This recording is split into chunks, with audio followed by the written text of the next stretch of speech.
Hi, it's Christina with the Sisyphean Journal, and there are a lot of points I'm going to cover in today's story. It's a situation that happened from time to time. I've seen several cases from the pre-legalization days. I've only seen one case of a safe and legal abortion where the abortionist tried to dump the body, and it's because the abortion had been actually illegal, performed by a non-physician who was pretending to be a doctor. I don't know for sure the date of death of this young woman, so the anniversary I'm observing is today, the day that her body was discovered. On July 13th of 1926, a laborer was walking to work along a fairly remote road between two cemeteries in the Mattapan district on the outskirts of Boston. Along the wall beside New Calvary Cemetery, he spotted two cardboard boxes tied up with clothesline and a burlap bag, and this struck him as wrong. So he went and found a policeman, and sure enough, the boxes contained the dismembered remains of a young woman, and the medical examiner concluded that she had died as a result of a botched abortion. Now, the young woman's identity, of course, was a mystery at that point.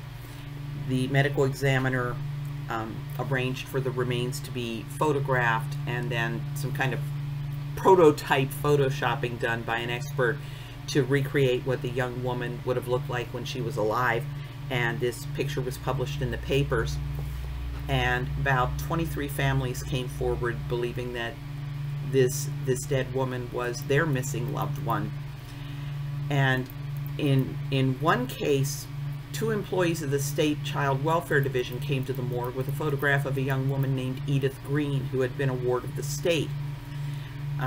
She had gone missing from her workplace where she lived in lodgings there. She had gone missing, and they thought that it might be her.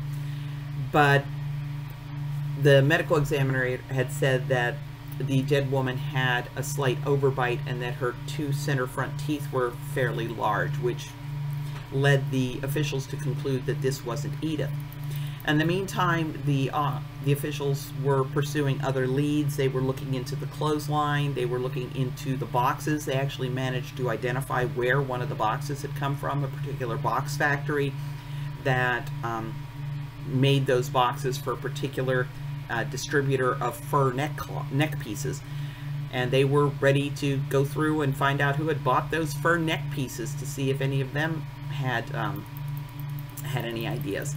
And there were possible sightings both of the young woman and of the people who might have dumped the body. By July 15th, the medical examiner's office realized that actually the young woman was Edith Green. After they had left the medical examiner's office, the state officials hadn't been, well, that wasn't her. They were still looking very diligently for Edith. And she'd made a friend where she worked at the state psychopathic hospital named Betty Landry. And through Betty, they were able to trace Edith's movements after she left her lodgings there at the hospital. And through that, they were able to find a young man who had been involved with Edith. His name was James Ford, 21 years old.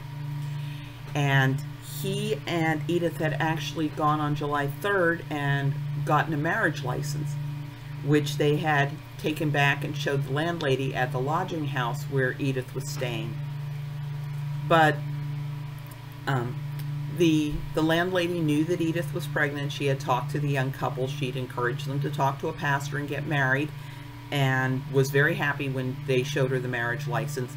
But a few days later, Edith just left, leaving her key on the dresser.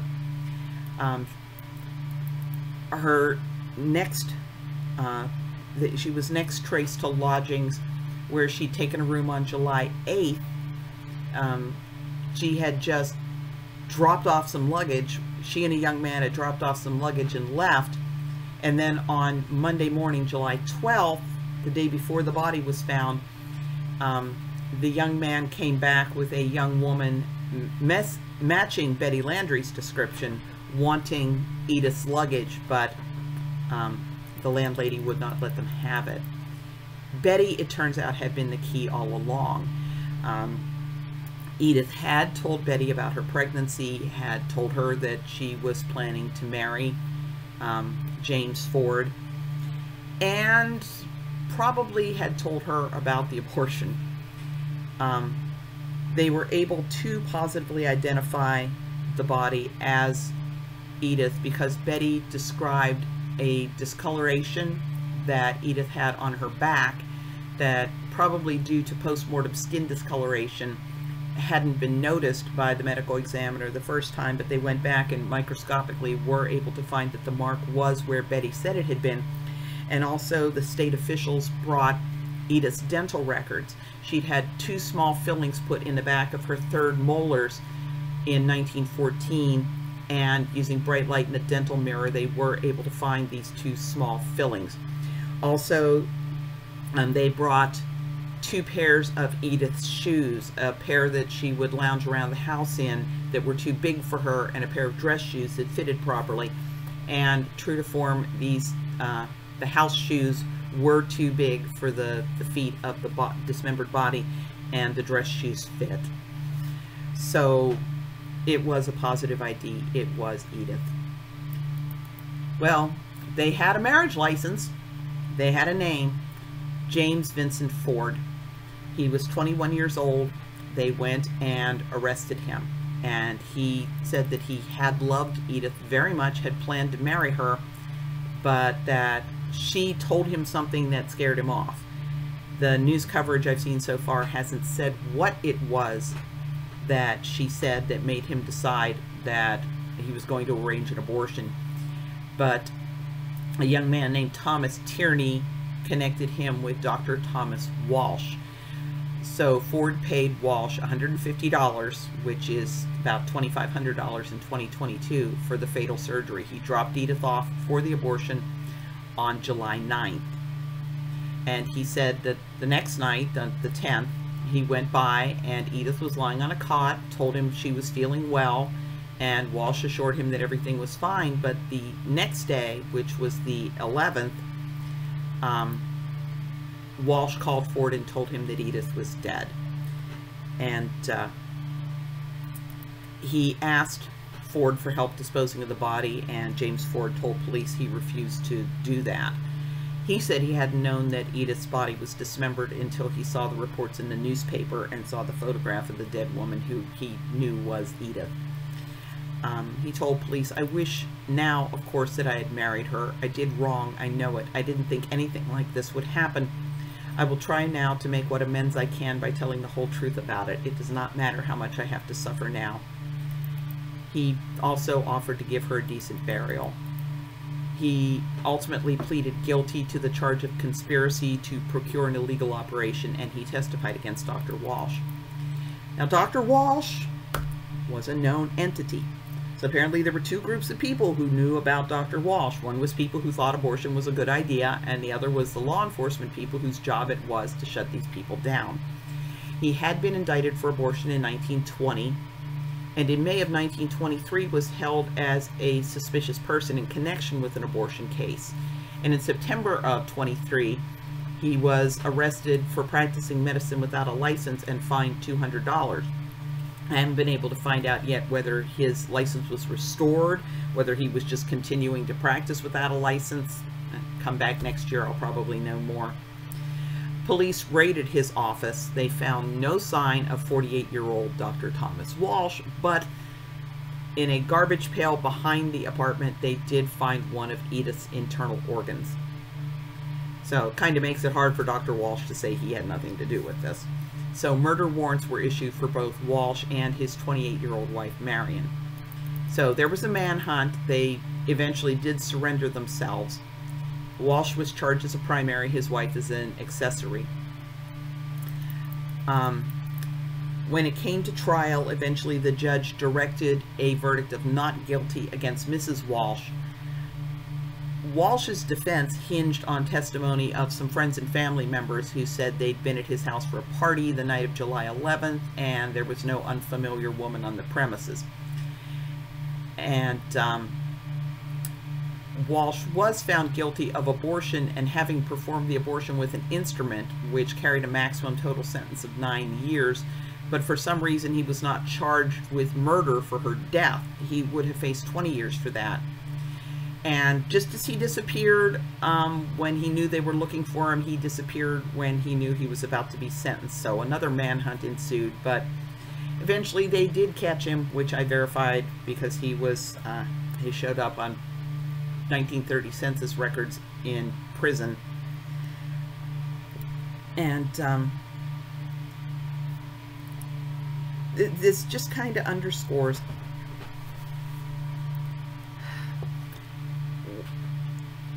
it doesn't matter whether abortion's legal or not. There are people who are going to do it, and there are people who are going to seek it out, and there are going to people who are going to die. And it happened with Kermit Gosnell, Douglas Carpin, McGee Women's Hospital. I mean, if you do something that carries risks, sometimes death is going to happen.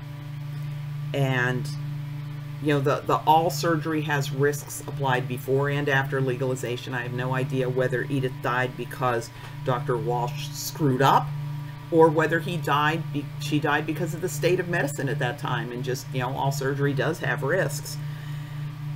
But, you know, as now some states are allowed to ban abortion, pro-lifers need to be aware. You need to kind of get your ears to the network of how people are looking to arrange abortions. It's making me think of, you know, when pro-choice people, when people who think abortion is okay find out somebody's going to do abortions, they don't seem to care whether they do them safely or not. It just doesn't seem to be on their radar. I mean, women kept going to Lucy Hagenow, who was in the newspaper God knows how many times, again and again and again and again and again, charged with another abortion death, another abortion death, another abortion death, another abortion death. Oh, my friend wants an abortion? Let's send her to Lucy Hagenow. She's killed 8 women already. Why not add my friend to the list? Which may be connected to why women go to filthy, disgusting abortion clinics like Kermit Gosnell's, where there's flea-infested cats roaming around crapping on the floor. You know, when you're doing something that you know is wrong, you kind of feel like you deserve crappy circumstances. And I think that's a lot of the factor. And I only know of one instance where an illegal abortionist was shut down by a pro-choice person, and that was when the Hyde Amendment went into effect. The abortion lobby went to great pains to make sure that women knew that there were no more free federally funded elective abortions, but they were very careful to make sure women didn't know about abortion charities, about Planned Parenthood charging on a sliding scale, or about, God forbid, pro-life centers where the woman's problems might actually get solved and she doesn't have to wind up on the abortion table. That would be the absolute worst case scenario. And you can tell, for the abortion lobby, the worst case scenario is that, oh, you mean I can get medical care? Oh, you'll help me find a job? Oh, you'll help me find a home? Oh, you'll keep my house from getting foreclosed? Thank you. They consider that solving the woman's problem is the worst possible outcome for the abortion lobby. That's why they want to shut down pro-life centers. They do not want the woman to solve the problem that's making her think she needs an abortion. They, you know, the only bad scenario is the abortion doesn't happen. So they were very careful to make sure Rosie knew no more free abortions, and she wound up paying $5 more for an illegal abortion than she would have paid for a sliding scale one at Planned Parenthood. That the abortion lobby was very careful to make sure Rosie didn't know about that, because she never had to pay out of pocket for her own abortion to find out how much they would cost. When Rosie went to a lay midwife who used an antiquated abortion method, and Rosie ended up with a fatal infection. And it's really funny when doctors perform safe and legal abortions using antiquated, dangerous methods, and the woman dies a horrible death. Well, you know, all surgery has risks. This midwife did it, it was illegal. All of a sudden, it's this heinous crime. The legal status of abortion tells you whether the woman's death was a heinous crime or just all surgery has risks. When Rosie died, the response of the abortion lobby was nothing short of euphoria. They had their dead body. But one pro-choice person stood out. The one pro-choice person of all pro-choice people that I really, truly, 100% respect, and that was Ellen Frankfurt, who wrote Rosie, The Investigation of a Wrongful Death.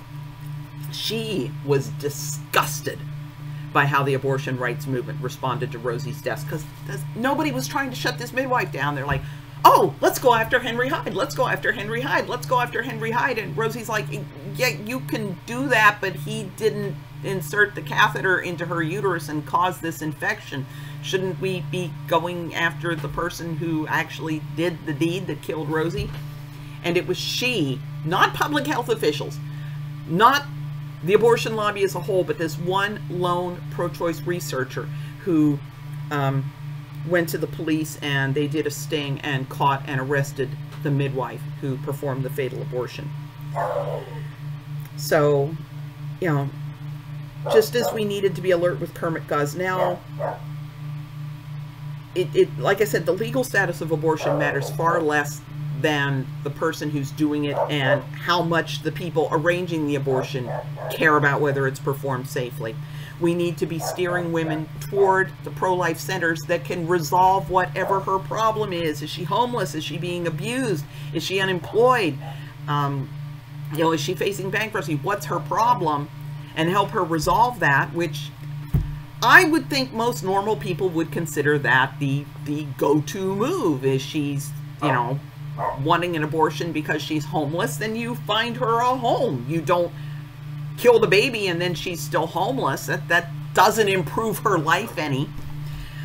So, you know, step number one is making sure women know that they can get help, in spite of the fact that the abortion lobby does not want them to know they can get help. And we need to keep our ears to the ground and know who's doing the illegal abortions, just like we need to know who's doing the legal ones.